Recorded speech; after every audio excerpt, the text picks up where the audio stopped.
Falsi titoli per insegnare a scuola, nei guai finiscono 33 persone, operazione dei Carabinieri di Cosenza coordinata dalla Procura. Assemblea regionale dell'Aquila a Cosenza, i precari calabresi chiedono l'intervento del procuratore Gratteri. Da 8 mesi senza stipendio i lavoratori della casa di cura San Francesco di Rizziconi, proteste per una situazione divenuta non più sostenibile. La provincia di Cosenza cerca una soluzione per gli studenti del Fermi, Iacucci risponde alla CGIL, nessuna speculazione edilizia, intanto docenti e studenti dell'Istituto per Geometri esprimono perplessità. Cafiero De Rao saluta Reggio per assumere l'incarico di procuratore nazionale antimafia, succede a Franco Roberti che lascia l'incarico per raggiunti limiti di età. Dopo l'escalation di furti nella zona industriale di Rende, il prefetto convoca le forze dell'ordine, maggiori controlli nell'area, caccia della banda che terrorizza le aziende. I comuni del Vibonese siglano in prefettura un protocollo d'intesa per garantire legalità negli appalti. Da domani sarà aperto al pubblico il museo virtuale unico in Italia voluto a Cosenza dalla Fondazione Giuliani. Cosenzia Itinera, viaggio emozionante nella storia millenaria della città dei Bruzzi. Ben ritrovati dalla redazione del TG10, in apertura la cronaca. Falsi titoli per insegnare a scuola. La Procura della Repubblica di Cosenza, a conclusione di un'articolata attività investigativa condotta dai Carabinieri della Compagnia di Cosenza, ha emesso l'avviso di conclusione indagini nei confronti di 33 persone accusate di falsità ideologica commessa dal privato e falsità materiale in atto pubblico. Il nostro servizio. C'è addirittura chi ha presentato la domanda di inserimento nelle graduatorie per l'insegnamento corredata da un diploma di specializzazione conseguito in un istituto che risultava chiuso nel periodo del rilascio dello stesso titolo di studio. Sono 33 gli insegnanti ritenuti responsabili del reato di falsità ideologica commessa dal privato e falsità materiale in atto pubblico. Nei loro confronti, la Procura della Repubblica di Cosenza ha emesso l'avviso di conclusione delle indagini al termine attività condotte dai Carabinieri del Comando Compagnia di Cosenza. L'inchiesta, avviata ai militari dell'Arma nell'ottobre 2016, avrebbe consentito di accertare l'esistenza di un sistema diffuso sull'intero territorio nazionale, volto alla falsificazione e all'utilizzo di diplomi apparentemente rilasciati da istituti magistrali statali e paritari della provincia di Cosenza, nonché da scuole di specializzazione per l'insegnamento di sostegno agli alunni portatori di handicap, concessi all'Istituto Nazionale Scuole e Corsi Professionali di Cosenza. I documenti, presumibilmente falsificati, sono stati adoperati dagli odierni indagati nell'ambito del territorio nazionale, sia per l'inserimento nelle graduatorie ad esaurimento, sia in quelle d'istituto, prodromiche all'assunzione come insegnante nelle scuole primarie dell'infanzia. I Carabinieri della Compagnia di Cosenza sono stati molto bravi, partendo da una vicenda isolata, a verificare che cosa? Che erano presenti in pratiche per l'assunzione di insegnanti certificazioni rilasciate da un istituto di questi paritari che non esisteva già da parecchio tempo. Da questo poi si è verificato come altri tipi di certificazioni fasulle, diplomi di maturità erano presenti in tante altre pratiche, e quindi l'idea di un vero e proprio sistema che faceva sì che docenti che non ne avevano titolo lavorassero oppure aspirassero a lavorare all'interno della struttura scolastica. I Carabinieri di Cosenza, oltre ad accertare il mancato conseguimento del titolo di studio dichiarato, hanno proceduto nei giorni scorsi al sequestro negli istituti scolastici interessati di diplomi originali contraffatti, per un totale al momento di 13 di istituto magistrale e 22 di specializzazione per l'insegnamento di sostegno. In seguito alle indagini, alcuni dirigenti scolastici hanno adottato provvedimenti di sospensione nei confronti di insegnanti regolarmente assunti sulla base dei titoli risultati falsi. Grazie a questi diplomi loro potevano accedere a delle graduatorie nazionali appunto finalizzate poi all'assunzione. Dobbiamo ora comprendere in una seconda fase di indagine quanto è diffuso il malcostume a livello nazionale. I risultati dell'indagine hanno portato alla luce una situazione di indubbia gravità. Si consideri che fino ad oggi gli indagati avrebbero svolto attività di insegnamento in assenza dei titoli necessari, dei requisiti richiesti, della formazione adeguata. Gli indagati sono tutti originari della provincia di Cosenza, ma l'attività di indagine continua sull'intero territorio nazionale. Siamo andati in una delle scuole che ha tra i docenti un soggetto indagato dalla procura. La dirigente risponde alle nostre domande difendendo il proprio istituto, che sarebbe parte lesa. Noi li abbiamo controllati tutti, ad ognuno di loro abbiamo chiesto di venire a portare il titolo di specializzazione con il quale avevano partecipato, erano stati inseriti in graduatoria. Li abbiamo chiamati tutti, ognuno di loro ha portato il titolo e abbiamo segnalato al provveditorato la persona, in questo caso una sola persona, che aveva il titolo uguale a quello che il provveditorato ci aveva segnalato. Restiamo a Cosenza, parliamo però di precarietà del lavoro. Oggi un incontro della GUIL proprio nella città dei Bruzzi. I precari chiedono l'intervento del procuratore Gratteri. Vediamo. Signori delle regioni non pagano, noi andremo da Gratteri alla Procura della Repubblica e li denunceremo, perché questo la fa, perché sono dei malfattori. Chiedono l'intervento del procuratore Gratteri, i precari calabresi che questa mattina a Cosenza hanno urlato tutto il loro disappunto davanti ad un cinema cittadino, mentre all'interno era in corso l'assemblea regionale voluta dalla UIL sui temi del lavoro. Perché non si è firmata sta benedetta convenzione? Il motivo non lo dice nessuno. Michele, ti rispondo. Allora, guardate, io, scusatemi, forse è un esempio stupido ed elementare. Io mi compro la tua macchina, chiaro? Firmiamo un accordo, quello è un contratto, chiaro? Tu dopo domani mattina non mi consegni più la macchina. Io che cosa è che posso fare? Posso semplicemente rivolgermi alle autorità competenti. Ti devo denunciare per farmi, come dire, rivalere il mio diritto. Scusate ora l'esempio. Noi abbiamo firmato un accordo con la Regione Calabria, chiaro? E non l'ho detto io, non l'ha firmato Stefano Pucci. L'hanno firmato 3 sigle sindacali. Quindi dobbiamo incominciare a denunciare. Franco, Franco, stiamo di denunciare, sa come denuncia il sindacato? Oltre a denunciare quando vengono lesi i diritti, denuncia attraverso la partecipazione, attraverso la prestazione e attraverso gli scioperi. Quello è lo strumento del sindacato. A placare la loro ira un esponente del sindacato reggino che ha cercato di tenere a freno la rabbia dei lavoratori precari che da anni chiedono la stabilizzazione e certezze sul loro futuro occupazionale. Donne e uomini che cercano disperatamente un diritto sacrosanto per la dignità della persona, ma anche semplicemente per mantenere le proprie famiglie. Servono risposte immediate, il tempo dei proclami e delle promesse è scaduto e la luce in fondo al tunnel non si intravede per nulla. All'interno del cinema anche il segretario nazionale del sindacato Lucia Grossi, che dal palco ha ribadito l'impegno e annunciato la manifestazione davanti alla cittadella regionale per il prossimo 16 novembre. La cittadella, giorno 16, non è la fine, è l'inizio.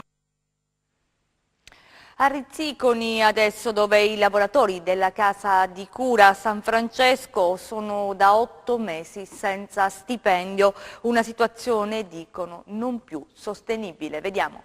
Ci risiamo a scadenza ciclica. La Fondazione San Francesco d'Assisi di Rizziconi, una casa di riposo per anziani convenzionata con l'ASP di Reggio Calabria, non paga gli stipendi ai lavoratori della struttura. Gli stipendi pregressi questa volta sono a partire dallo scorso aprile 2017 per un totale di 8 stipendi, compreso la 14ª. L'azione di protesta dei lavoratori si svolgerà invece con una particolare azione, lo sciopero della fame, e con un presidio permanente presso i locali della Fondazione, garantendo però il servizio agli anziani, fino a quando non riceveranno, dice Gentile, il sacrosanto corrispettivo per il lavoro svolto e fino a quando non ci sarà un concreto segnale economico per poter continuare a vivere dignitosamente. Il sindacalista sostiene che la richiesta è stata avanzata ai responsabili della casa di cura di pagare almeno una mensilità entro il mese di ottobre, con i soldi delle rette mensili pagate dai ricoverati e quelle erogato dalla prefettura per l'ospitalità offerta ai profughi minori di 18 anni. Ad oggi la richiesta, spiega ancora Gentile, non è stata presa in considerazione e la grave sofferenza economica dei singoli lavoratori e delle loro famiglie è giunta al collasso economico, con debiti accumulati e difficilmente sanabili nel breve periodo. C'è un disegno occulto per far fallire la fondazione, chiosa il responsabile della sigla sindacale Sulpi, per poi rilevarla investendo soldi da provenienza incerta? Il mancato pagamento delle quote sociali da parte della Regione mette in difficoltà RSA, case protette e centri di riabilitazione in Calabria. La denuncia è dell'UNEBA che chiede un incontro proprio nella città della regionale. Vediamo. La Regione non ha pagato le quote sociali dal 2010 al 2014, la denuncia forte nel corso dell'incontro a Catanzaro dell'UNEBA, l'Unione Nazionale Istituzioni e Iniziative di Assistenza Sociale. L'omesso pagamento riguarda in Calabria RSA, case protette e centri di riabilitazione, chiesto un incontro con il governatore Oliverio. Il problema dovrebbe essere risolto con l'istituzione di un tavolo tecnico, con la partecipazione di tutte le parti in causa per risolvere definitivamente questo problema. La Regione Calabria invece non si capisce perché tergiversa. Altro problema è costituito dagli extra budget. Così come li chiama erroneamente la Regione Calabria, ma che extra budget non sono, perché tutti questi erogatori ogni anno vengono costretti a sottoscrivere degli accordi con dei limiti stabiliti per contratto, limiti che valgono sia per gli erogatori che per le aziende sanitarie ovviamente. Invece al raggiungimento del budget stabilito per contratto, tutte le strutture della Calabria si trovano con pazienti già autorizzati dalle aziende sanitarie e quindi le aziende sanitarie né procedono al pagamento di queste prestazioni né ovviamente riprendono in carica i pazienti, perché in realtà i pazienti si devono rivolgere all'azienda sanitaria per l'erogazione delle prestazioni che a loro servono. Torniamo a Cosenza e torniamo sulla vicenda dell'Istituto Fermi. Il presidente della provincia Iacucci risponde alla CGIL e dice nessuna speculazione edilizia. Intanto si cerca una soluzione per gli studenti che potrebbero essere trasferiti nella sede che ospita l'Istituto per Geometri Quasimodo. Docenti e studenti del Geometra però esprimono perplessità. Vediamo. La provincia di Cosenza cerca una soluzione per il liceo Fermi. L'ipotesi è lo spostamento del triennio nel plesso dell'Istituto per Geometri Quasimodo. Iacucci ha partecipato al Consiglio d'Istituto del Fermi, ma prima la risposta alla CGIL. Sul suolo del Fermi non saranno fatte speculazioni edilizie. Ci sarà demolito e ricostruito il liceo Fermi. Quindi si mettessero l'animo in pace, che su questa cosa io sono un militante della CGIL da 40 anni, sono fuori strada, insomma, no? Hanno ascoltato i pettegolezzi e non le cose concrete, le cose documentate. Tornando al Consiglio d'Istituto del Fermi, alla riunione ha partecipato anche una delegazione del Quasimodo. Docenti, studenti e genitori esprimono perplessità sulla soluzione prospettata. Siamo venuti a chiedere un dialogo con l'amministrazione provinciale per vedere se la proiezione futura di un eventuale trasferimento intanto è fondata e lì dove mai lo fosse capire un attimo se quella che sarà la destinazione finale è una destinazione consona e conforme alle esigenze dei nostri ragazzi e della didattica e delle azioni che noi facciamo per aiutarli nella crescita e nella formazione. I ragazzi del Fermi dunque si ritroveranno tutti nel medesimo plesso, mentre quelli del Quasimodo andranno in un altro immobile poco distante da quello attuale. La provincia si è impegnata a garantire lo standard qualitativo delle due scuole. E adesso torniamo a Reggio perché Cafiero De Rao saluta la città dello Stretto per assumere l'incarico di procuratore nazionale antimafia. Succede a Franco Roberti che lascia l'incarico per raggiunti limiti di età. Vediamo.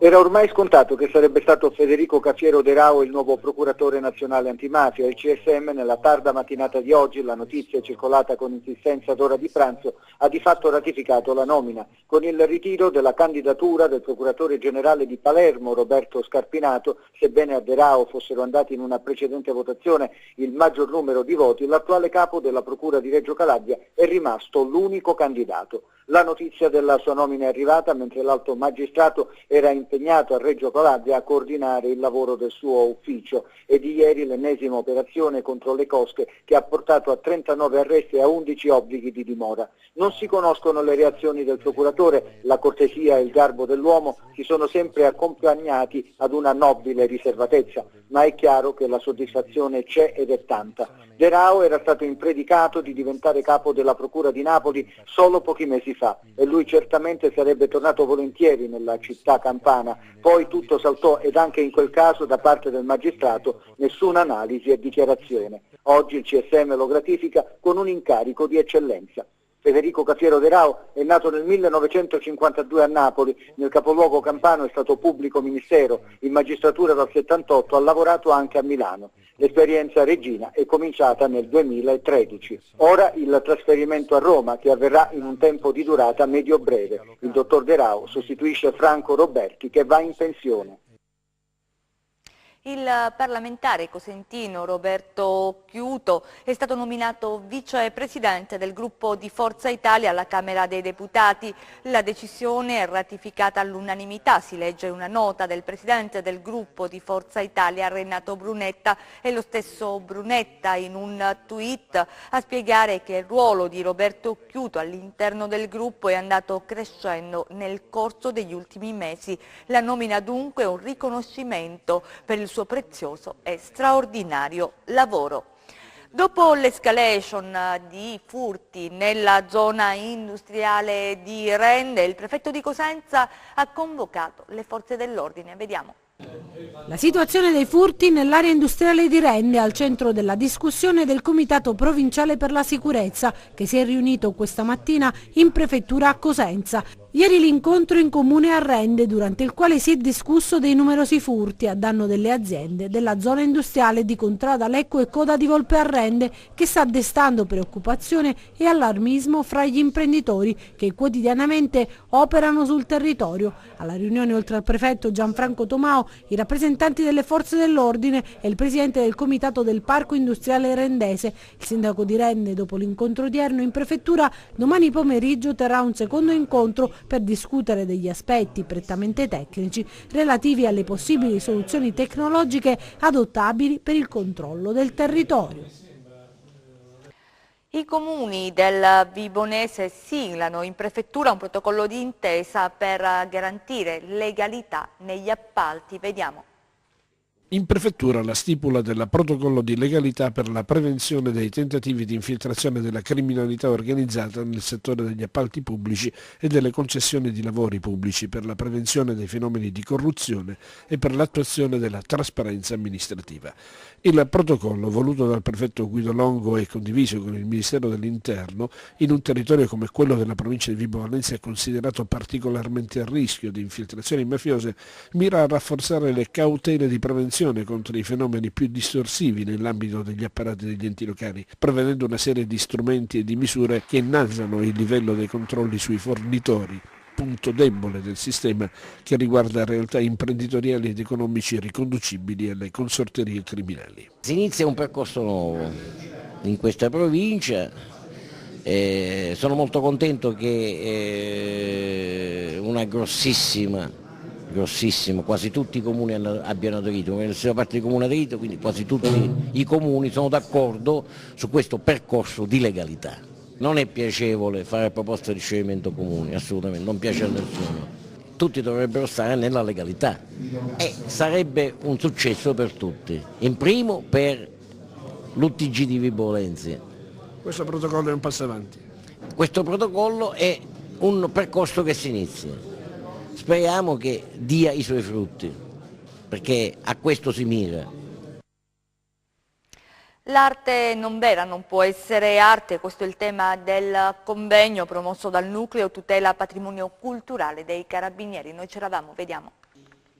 La contraffazione dei beni culturali è stata al centro di un partecipato incontro che si è svolto a Palazzo Arnone, a Cosenza, dal titolo «L'arte non vera non può essere arte». A promuoverlo è stato il Nucleo Tutela Patrimonio Culturale dei Carabinieri. I falsi d'arte, purtroppo, sono molto diffusi. Sono estremamente diffusi e quest'oggi ci troviamo qui in questa splendida location di Cosenza, Palazzo Arnone, proprio per parlarne insieme a tanti ospiti e tanti relatori molto importanti. È un fenomeno che sta prendendo sempre più piede e che coinvolge tantissimi cittadini, i quali si ritrovano a essere presi in giro acquistando magari delle opere false, in pratica prendendole per buone, di artisti importanti, quindi pagandole anche diverse centinaia di migliaia di euro. E poi magari fino al momento in cui scoprono che in realtà quell'opera che loro pensavano fosse di un artista importante poi invece era stata contraffatta o alterata, e quindi in pratica si trovano di fronte a una vera e propria presa in giro. Sicuramente è una forma di criminalità molto perfida, molto sottile, molto subdola, e tra l'altro le persone che abbiamo avuto modo di constatare che vengono prese in giro frequentemente sono anche professionisti che chiaramente hanno disponibilità economiche per acquistare queste opere d'arte, che ripeto hanno un costo e un valore economico anche elevato, e quindi in pratica ci sono anche delle vere e proprie associazioni delinquenziali che fanno quello come attività principale. Da domani sarà aperto al pubblico il museo virtuale unico in Italia. Questo museo si trova a Cosenza, voluto dalla Fondazione Giuliani. Cosenza Itinera, viaggio emozionante nella storia millenaria della città dei Bruzzi. Vediamo. Donna e guerriera, io, Brettia, alla festa di 500 giovani ribelli lucani, sconfissi i greci in battaglia. Un viaggio multimediale nella storia e nell'identità della città dei Bruzzi. Cosenza Itinera è uno dei primi musei virtuali realizzati in Italia, unico nel suo genere, un lavoro sinergico tra ingegneri, creativi e storici che consente al visitatore di ripercorrere in maniera originale e coinvolgente la storia millenaria della città di Cosenza, dalle origini ai giorni nostri. È un lungo percorso che è iniziato praticamente quasi un anno fa, un'idea che è diventata progressivamente un progetto, nasce come un progetto identitario di Cosenza. Cosenza è una storia estremamente ricca, estremamente affascinante, complessa, che però non è conosciuta da molti, o comunque non è conosciuta nella sua reale dimensione. Nelle 7 sale virtuali allestite a Villa Rendano la possibilità di vivere un'esperienza altamente tecnologica che consente di immergersi nella storia, nella cultura, nell'arte, nelle tradizioni della città dei Bruzzi, un viaggio emozionante che tocca i luoghi simbolo della città, poi le storiche battaglie, i miti, le leggende, i personaggi, da Alarico a Telesio fino ad Alfonso Rendano. Infine, nell'ultima sala dedicata alla Cosenza moderna, il volo sulla città grazie ad un dispositivo per la realtà virtuale. Un lavoro che coniuga alta tecnologia e storytelling. È un percorso che è prevalentemente emozionale, esperienziale, al di là poi dei contenuti che vengono veicolati. Quindi si è partiti da contenuti storici, quindi validati storicamente, ma sono stati spettacolarizzati, perché il principio che ha guidato la creazione di questo museo è l'edutainment, educare divertendo, perché il modo migliore per trasferire delle informazioni all'audience, quindi ai diversi tipi di visitatori che vedranno il museo, è quello di coinvolgerli. Il progetto è interamente finanziato da privati. È finanziata da me, che non ci sono stati finanziamenti altrui. Speriamo che a Cosenza apprezzino questa attività che serve per dare un po' di impulso a svegliare i cosentini a fare qualche cosa di attività culturale. A dirigere il museo sarà Anna Ciparrone. Dopo la visita in anteprima per giornalisti e autorità, da domani Cosenza Itinera sarà aperta al pubblico. E noi chiudiamo con lo sport curato da Gianluca Pasqua. Si ferma sul più bello la Regina, battuta dal Siracusa che ha subito riscattato la prova negativa con la Paganese. Gli Amaranto approcciano bene al match, ma offrono il fianco agli ospiti, bravi ad approfittarne con Bernardo, autore del gol del vantaggio. Il raddoppio di Liotti che sfrutta l'autostrada lasciata libera ai padroni di casa per chiudere il match. Maurizi imputa alla stanchezza la causa della sconfitta. Tanto siamo una squadra giovane e che anche il recupero psicofisico dopo una trasferta come Caserta, una partita di intensità come Caserta, a oggi è normale che possiamo pagare qualcosa perché siamo giovani. Ma da come avevamo iniziato mi sembrava che anche loro pagassero qualcosa, anche se loro hanno cambiato molti uomini anche loro rispetto a domenica, quindi credo che le problematiche siano per tutti così. Però noi abbiamo fatto una gara buona ma senza intensità. Questa volta è soddisfatto Davide Dionigi, intanto perché è arrivato il primo successo del suo Catanzaro, poi perché i giallorossi sono riusciti a mantenere alta la concentrazione per l'intero confronto con il Monopoli, senza palesare le incertezze evidenziate in altre gare. Oggi è stata una partita dove c'è stato messo quello che forse ci è un po' mancato a tratti perché l'intensità, l'agonismo c'è stato in tante partite, non eravamo riusciti a portarlo per 90 minuti. Oggi c'è stata veramente per 90 minuti la voglia di vincere prima di tutto, di fare risultato e portarla a casa. Vorrebbe che il Cosenza fosse più costante, Piero Braglia. Quei cali di tensione che hanno compromesso il risultato con la resa in fondi si sono ripresentati in misura minore e non deleteria nell'ultima fase della gara con l'Acragas. Un successo meritato e salutare che dà al tecnico lo spunto per chiedere ancora di più ai suoi. Non è una partita vinta che ti risolve problemi, perché di problemi basta vedere gli ultimi 20 minuti, ce l'abbiamo abbastanza anche noi. È chiaro che fa piacere, è chiaro che ti permette di lavorare un pochino meglio, però se possiamo essere contenti di una partita così mi preoccupo. Insomma. Dobbiamo lavorare, dobbiamo migliorare su tante cose, meno male si sta facendo qualche risultato nel frattempo, però c'è tante cose da fare. Ora le previsioni del tempo.